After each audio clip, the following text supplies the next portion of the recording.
সমস্যাবোৰ সদায় এনেদৰেই থাকিব যদিহে কথাবোৰ আগবঢ়াই নিনিয়া। দূৰ দিগন্তৰ চিকিমিকি পোহৰটিও মৰীচিকা হৈ ৰ'ব। ভৱিষ্যতক নাভাবি বৰ্তমানৰ স্থিতিক বুজি পাব লাগিব।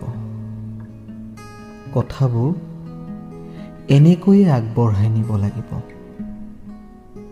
য'ত ঘড়ীৰ কাঁটাৰ এটি এটি শব্দই স্নায়ুত আঘাত কৰিব পাৰে, সোঁৱৰাই দিব বিচাৰে।